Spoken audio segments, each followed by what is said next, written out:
Bismillahir Rahmanir Rahim. Assalamu alaikum wa rahmatullahi wa barakatuh. Peace be upon you, brothers and sisters. Welcome back to the Muslim Converts channel. The Arabic word for right in Islam is haqq. The word haqq has many derivative meanings. One meaning is truth. Allah, for example, is known as al-haqq, meaning the truth. In terms of rights-based relationships, the word haqq does not only mean right, but it also means responsibility. In other words, every right in Islam is also a responsibility. There are three kinds of rights in Islam: the rights of the self, al-nafs, the rights of others, al-nās, and the rights of God, al-lāh.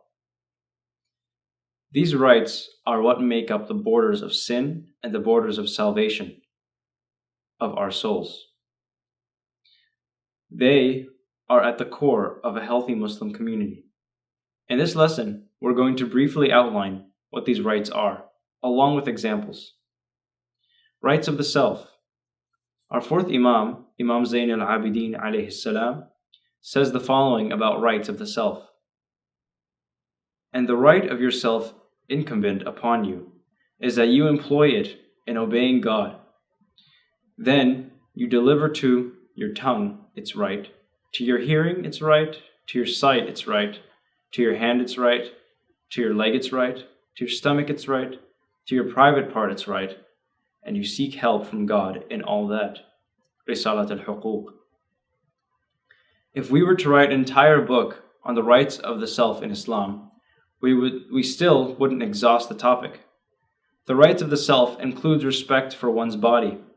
This means that we should eat and sleep properly, maintain proper hygiene, and not endanger our health nonsensically, be it physical or mental. The right of the self is also to dignify oneself, as well as the hadith from our fourth Imam is suggesting. This means that we should not waste our time, our short time on this earth, doing frivolous things. We need to make sure that we lend our ears to what is worthwhile and what will benefit us, and lend our sights to what is right. For example, we shouldn't listen to nonsensical music or waste our time aimlessly going on YouTube watching random videos. Another theme the Imam mentions is to respect how we conduct our intimacy with other people. This means that we should avoid zina and keep intimacy in marriage only. Remember that any relationship we engage with is essentially an exchange of spiritual energies. Having relationships with people who do not observe God's commands means that we will absorb their negative and perhaps satanic energies. The rights of others. There is no possible way we can cover all rights of people. For the sake of brevity, we will stick to one example from the fourth Imam in terms of the rights that others have on us. This example is that of our neighbor. Our fourth Imam once said, "The right of your neighbor is that you guard him when he is absent, honor him when he is present, and aid him when he is wronged. You do not pursue anything of his that is shameful. If you know of any evil from him, you conceal it. If you know that he will accept your counsel, you counsel him in that which is between you and him. You do not forsake him in difficulty. You release him from his stumble. You forgive his sin, and you associate with him generously. And there is no strength save in God." The neighbor refers to people who are close to us. Our duty is to honor them in their absence, meaning that we should protect them and not betray them with things like gossiping. If they are oppressed or evil is committed against them, we should defend them. If they do something wrong, we are to conceal their bad deeds from people, and if possible, even make excuses for them.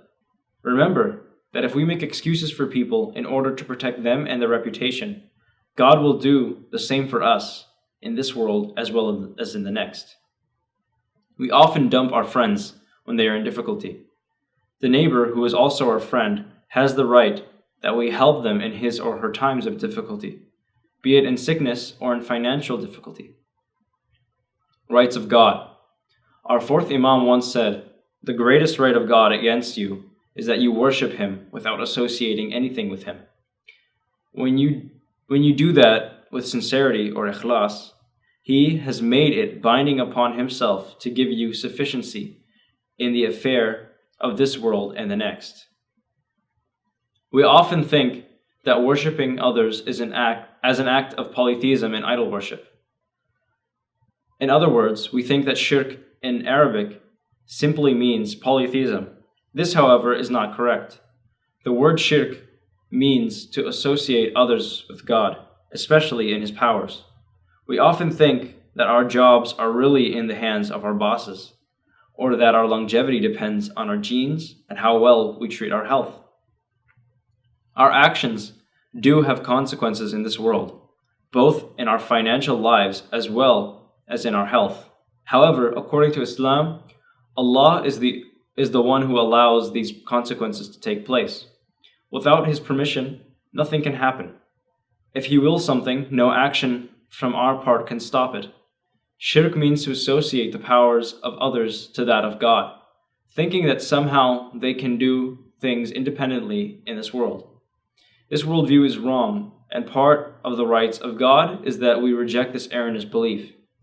Part of the rights of God is also that we trust Him, and we know He wants what is good for us, and that He will be there to help us, only if we have faith in Him. Until next time, thank you for watching. Assalamu alaikum wa rahmatullahi wa barakatuh.